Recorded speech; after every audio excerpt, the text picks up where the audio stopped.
오늘 이 시간은 지난주에 이어서 가운데 소리의 순서가, 배열 순서가 세종대왕이 정해놓은 훈민정음 해례본의 순서와 우리가 지금 현재 배우고 있는 순서, 이것이 왜 다른가 하는 것에 대해서 알아보도록 하겠습니다.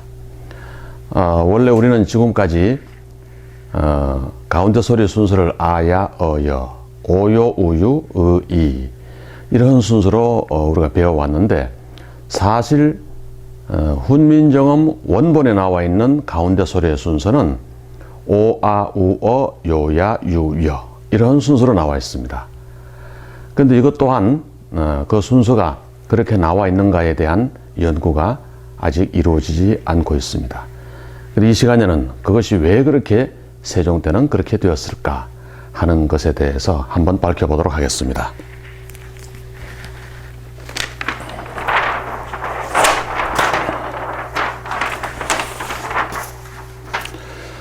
자, 새로 밝혀지는 훈민정음 창제기원입니다. 가운데 소리를 나열한 순서는 훈민정음 해례본, 즉 앞으로는 훈민정음 원본이라고 합니다. 원본이라고 하면 맞지 않는 말이기는 하지만 쉽게 알아듣게 하기 위해서 훈민정음 원본이라고 얘기를 합니다. 훈민정음 원본에 나와 있는 가운데 소리에 대한 설명입니다. 이 설명을 보면은 여기 보면은 보세요. 오 나오죠. 오는 초생어 천이라. 오는 처음으로 하늘에서 남이라. 천일 생수 지 위에라 했습니다. 천일 생수의 자리다 했습니다. 그래서 오는 한마디로 말해서 오는 천일 생수 해서 오는 수리가 일수이다 했습니다. 하늘에서 나서 수에서 처음으로 생겼다 하는 얘기입니다. 그 다음에 아는 그 다음이니 아는 천삼생목이라. 그 수리가 삼수다. 목의 위치에 해당된다 그랬습니다. 그 다음에 또 우는 지이 생화라. 수가 이이며 그것은 화의 자리다 했어요. 생화 화지 위야라 했으니까 화의 자리다.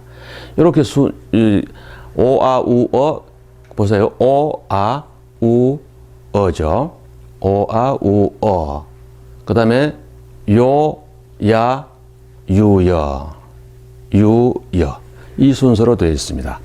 설명도 그렇게 했을 뿐더러 거기에 대한 1순위, 2순위 글자에 대한 숫자가 나와 있습니다. 그러니까 아는 예를 들어서 삼수다 이겁니다. 그러니까 우리는 아 하면은 하나, 둘 이렇게 2획이다 하는데 그게 아니고 아는 삼수다. 오는 똑같이 하나, 둘이겠지만 이 오는 1이다. 이렇게 수가 나와 있습니다. 이 가운데 소리를 설명하면서 왜 이런 숫자를 설명했을까? 그것은 바로 이 훈민정음 원본에 나와 있는 설명을 쭉 종합 정리해 봤더니 바로 하도라고 하는 우리 동양 천문도에 의해서 가운데 소리를 설명해 놨기 때문입니다. 그래서 여기 일수입니다. 일수. 이거는 6. 요거는 3이라는 세 개라는 표시를 해 놓은 겁니다. 3은 홀수죠. 홀수는 흰 색깔로, 짝수는 까만 색깔로 표시한 겁니다. 3, 8입니다. 3이고 8이고 여기는 2, 7입니다. 2는 짝수니까 까만색, 7은 홀수니까 흰색으로 표시했죠. 여기는 4, 9입니다. 여기는 1, 6, 여기는 5입니다. 가운데는 5수. 이런 식으로 되어 있는 하도라고 하는 이 원리에 의해서 훈민정음 원본의 가운데 소리의 생성 원리와 순서를 설명해 놨다는 거죠. 그래서 하도의 원리는 이건 곧 뭐냐면은 이건 바로 목성, 화성, 금성, 토성, 수성의 우주 공간에서 별자리의 운행도를 설명해 놓은 겁니다. 이 하도가 바로 동양의 천문도란 얘기죠. 수성, 목성, 화성, 토성, 금성과 해와 달이 서로 만나고 운행하는 천문도가 바로 하도였습니다. 그래서 여기에 의해서 설명을 해놓았다라는 것을 알았습니다. 이것이 도대체 무슨 뜻이냐 하는 것을 여태까지 알지를 못했는데 그 왜 1순위, 3순위, 8순위 이렇게 나왔는데 바로 하도의 원리에 의해서 가운데 소리를 만들고 그것을 세종대왕이 설명해 놓은 것입니다. 그래서 그 하도의 원리에 의해서 다시 아야, 어여, 오요, 우유 이거를 만들어 봤더니 이런 중성도가 생겨나더라는 것이죠. 이 똑같은 곳에다가 똑같은 것을 동그라미 대신 사각형으로 표시를 했고 1, 6이죠. 3, 8입니다. 2, 7입니다. 4, 9입니다. 똑같이 그려놨습니다. 그래놓고는 여기에다가 점을 안쪽은 점을 하나씩 찍었습니다. 하나씩 찍었습니다. 그래서 이게 오, 아, 우, 어가 된 겁니다. 이거는 오, 이거는 아, 이거는 우, 이게 어입니다. 그럼 오는 1수, 아는 3수, 우는 2수, 어는 4수가 되는 것입니다. 근데 바깥에는 점을 2개씩 찍었습니다. 이걸 2기원자, 이게 1기원자, 그 다음에 여기는 2기원자, 이렇게 해서 찍었는데, 여기는 2개씩 찍어서 바깥에는 바깥으로 점을 2개씩 찍어서 각각 찍었습니다. 그래서 여, 요, 야, 유가 됐습니다. 이거는 이, 깊은 아입니다.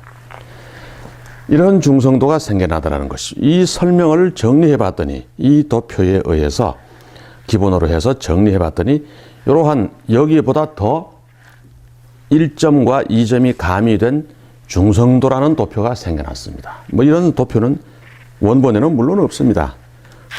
없는데 이 설명과 이 하도라고 하는 천문도를 연관시켜서 해석을 해서 연구를 해 봤더니 이러한 중성도라고 하는 새로운 그림에 도달하게 된 것입니다. 이걸 봤더니 여기 보면 여기 하도에서는 3수를 갑이라고 8수를 을을 했습니다. 동족을 이거는 수성, 목성, 화성, 토성, 금성인데 이 목성 쪽에는 갑과 을이 있고 갑은 3이고 을은 8획이라고 나와 있습니다. 여기 화성에는 정은 2획이고 병은 7획이라고 나와 있습니다. 이렇게 획수가 다 붙어 있습니다. 그 7획이라는 것이 바로 하나, 둘, 셋, 넷, 다섯, 여섯, 일곱이라는 얘기입니다. 그게 7획입니다. 이 자리가 병의 자리입니다. 그러니까 갑을 병정, 무기, 경신, 임계, 십간이 여기에 배치되어 있다는 것이죠. 그럼 이 십간이 뭐냐? 여태까지 우리는 역학이나 점술에 쓰는 십간, 십이지로 알았는데 알고 봤더니 이것은 병이라고 하는 별자리를 나타낸 것입니다. 병이라고 하는 별자리의 기운. 이거는 정이라고 하는 이 별자리의 기운을 나타낸 거더라는 거죠. 그러니까 갑을병정이 그런 것을 나타내는 것뿐만 아니라 근본적인 뜻은 하늘의 별자리의 기운을 나타낸 것이 십간이더라 이겁니다. 이것을 우리는 미신이다 해서 점술에만 사용한다, 역술에만 사용한다 이렇게만 알고 있었기 때문에 중요한 이 천문도의 별자리의 기운을 나타낸 하나의 문자들이다 하는 것을 우리는 알지 못했던 것이죠. 그래서 여기 보면은 갑을 병정, 무기, 경신, 임계 나와 있습니다. 여기는 갑은 3획이고 을은 8획이고 여기 이 숫자입니다. 갑은 3획이고 하나, 둘, 셋이죠. 을은 8획이죠. 하나, 둘, 셋, 넷, 다섯, 여섯, 일곱, 여덟. 그 순서대로 배치를 해봤더니 갑은 아고, 을은 여고, 정은 우고, 병은 요다.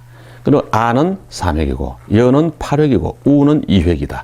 다 아나, 우나 다 같이 우리가 획수를 쓸 때는 하나, 둘, 오도 하나, 둘, 어도 하나, 둘밖에 안 되지만 아는 3획이고, 우는 2획이고, 그 다음에 오는 1획이고,